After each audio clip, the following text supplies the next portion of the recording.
Maryam. Kisah ini disebutkan beberapa kali dalam Al-Quran, salah satunya dalam surat Maryam ayat 1 hingga 10. Diceritakan bahwa Nabi Zakaria dan istrinya telah lama menanti kehadiran seorang anak dalam pernikahan mereka. Sekian tahun berlalu, beliau berdoa dan belum dikabulkan oleh Allah. Meskipun begitu, Nabi Zakaria tidak berputus asa. Nabi Zakaria menikah dengan istrinya pada usia 30 tahun, sedangkan istrinya 20 tahun. Mereka berdua sangat mendambakan kehadiran seorang anak. Wahai istriku, semoga kita segera diberikan keturunan. Aku sangat mendambakan kehadiran seorang anak dalam kehidupan kita. Aku juga menginginkan hal yang sama, wahai suamiku. Kita harus berdoa dengan khusyuk agar Allah mengabulkan permintaan kita. Semoga Allah mengabulkan doa kita. Amin. Setiap hari, Nabi Zakaria dan istrinya selalu memohon kepada Allah agar diberikan keturunan. Ya Allah, Tuhan Maha Pengasih dan Penyayang, hamba mohon karuniakanlah kami seorang anak dari keturunanku, agar kelak anak itu dapat meneruskan perjuanganku. Sekian tahun menanti, belum ada tanda-tanda sang istri hamil. Ternyata istri Nabi Zakaria adalah seorang mandul, artinya tidak bisa memiliki anak. Aku tidak bisa memiliki seorang anak, wahai suamiku. Sekarang usiaku mulai menua. Bersabarlah, wahai istriku. Kita harus tetap berdoa kepada Allah. Aku yakin Allah memiliki rencana yang lebih baik dari rencana kita. Iya, suamiku. Aku akan terus berdoa. Meskipun doanya belum dikabulkan Allah, Nabi Zakaria tidak putus asa. Beliau terus berdoa dan selalu berprasangka baik kepada Allah. Doanya selalu sama, yaitu meminta agar diberikan keturunan. Tahun demi tahun berlalu sangat cepat. Nabi Zakaria dan istrinya menjalani kehidupan dengan penuh kesabaran dan keikhlasan. Meski tenaga untuk beraktivitas semakin menurun, tidak menyurutkan semangat beliau dalam berdakwah kepada kaumnya. Seperti yang disebutkan dalam Al-Quran, surat Maryam ayat 4. Ia berkata, "Ya Tuhanku, sesungguhnya tulangku telah lemah dan kepalaku telah dipenuhi uban, dan aku belum pernah kecewa dalam berdoa kepada Engkau, ya Tuhanku." Nabi Zakaria menguasai banyak bidang keilmuan, maka dari itu beliau sangat menginginkan seorang anak untuk mewarisi keilmuan yang dimilikinya. Seperti yang disebutkan dalam Al-Quran, surat Maryam ayat 5 hingga 6. Dan sesungguhnya aku khawatir terhadap mawaliku sepeninggalku, sedang istriku adalah seorang yang mandul. Maka anugerahilah aku dari sisi Engkau seorang putra yang akan mewarisi aku.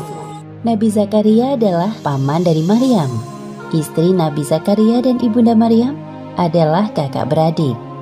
Ibunda Maryam bernama Hannah, sedangkan ayahnya bernama Imron. Kisah keluarga Imron dijadikan sebagai salah satu nama surat dalam Al-Quran, yaitu surat Ali Imron. Pada saat Maryam masih dalam kandungan, Imron dan Hannah telah bernazar kepada Allah untuk menyerahkan anaknya kelak menjadi orang yang taat kepadanya. Namun, sang ayah yaitu Imron meninggal saat Maryam masih berada dalam kandungan ibunya. Setelah Maryam lahir dan dapat mulai berpikir, Hannah menyerahkan Maryam kecil dalam pengasuhan Nabi Zakaria. Pada suatu hari, Nabi Zakaria menemui Maryam remaja sedang duduk di mihrabnya. Beliau memperhatikan ada banyak makanan di dekat Maryam. Karena penasaran, Nabi Zakaria bertanya kepada Maryam, "Wahai Maryam, dari mana kamu memperoleh makanan ini?" "Makanan itu dari sisi Allah. Sesungguhnya Allah memberi rejeki kepada siapa saja yang dikehendakinya tanpa hisab." Nabi Zakaria terkejut mendengar jawaban dari Maryam. Dari peristiwa itu, timbul semangat besar dalam diri Nabi Zakaria. Sesampainya di rumah, dalam mihrabnya, beliau beribadah sambil menangis dan berdoa dengan suara merendah. Ya Allah, berilah aku dari sisi Engkau seorang anak yang baik. Sesungguhnya Engkau Maha Pendengar doa. Belum sampai Nabi Zakaria menyelesaikan ibadahnya, Allah mengabulkan doanya lewat perantara malaikat Jibril. Sesungguhnya Allah menyuruhku untuk menyampaikan kepadamu sebuah kabar gembira. Apa itu, wahai Jibril? Atas kesabaranmu dalam berdoa, Allah mengabulkan permintaanmu dengan balasan berkali-kali lipat. Pertama, Allah akan memberikanmu keturunan seorang anak laki-laki. Kedua, Allah memberikan nama Yahya kepadanya, yang mana belum ada seorang pun yang memiliki nama serupa. Ketiga, kelak dia akan menjadi orang yang membenarkan kedatangan Isa alaihissalam. Keempat, dia seorang panutan. Kelima, dia tumbuh menjadi orang yang pandai menjaga diri dari zina. Keenam, Yahya dewasa akan menjadi seorang nabi sama sepertimu. Ya Allah, bagaimana mungkin aku bisa mendapatkan seorang anak, padahal aku sudah tua dan istriku seorang yang mandul. Demikianlah Allah berbuat apa yang Dia kehendakinya. Kalau begitu, beri aku sebuah tanda bahwa istriku telah mengandung.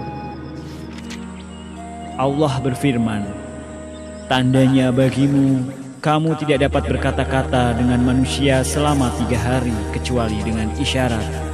Dan sebutlah nama Tuhanmu sebanyak-banyaknya, serta bertasbihlah di waktu petang dan pagi hari. Alhamdulillah wa syukurillah. Segala puji bagi Allah atas segala karunia yang Engkau berikan kepadaku, ya Allah. Kemudian beliau segera mengabarkan kepada istrinya. Wahai istriku, kita akan punya anak. Hah? Benarkah itu, wahai suamiku? Aku akan mengandung seorang anak. Iya benar, seorang anak laki-laki bernama Yahya. Allah telah mengabulkan doa kita selama berpuluh-puluh tahun. Alhamdulillahirabbil alamin. Terima kasih ya Allah. Seperti yang disebutkan dalam Al-Quran, Surat Al-Anbiya ayat 90. Maka kami memperkenankan doanya dan menganugerahkan kepadanya Yahya, dan kami jadikan istrinya dapat mengandung. Sesungguhnya mereka adalah orang-orang yang selalu bersegera dalam mengerjakan perbuatan-perbuatan baik, dan mereka berdoa kepada kami dengan harap dan cemas, dan mereka adalah orang-orang yang khusyuk kepada kami. Demikianlah akhir kisah kekuatan doa Nabi Zakaria dalam meminta keturunan. Hikmah yang dapat kita ambil dari kisah ini: pertama, jangan pernah berputus asa dalam berdoa. Kedua, ketika kita meminta sesuatu kepada Allah, harus sabar dan konsisten. Pada saatnya, Allah akan mengabulkannya lebih dari yang kita harapkan. Ketiga, kisah Nabi Zakaria ini membuktikan kepada kita bahwa kekuasaan Allah tidak terbatas. Seperti kisah istri Nabi Zakaria yang mengandung seorang anak di usianya yang sudah tua. Suatu hal yang mustahil terjadi pada manusia biasa. Namun, saat Allah berkehendak hal itu terjadi, maka terjadilah. Wallahu a'lam bishawab.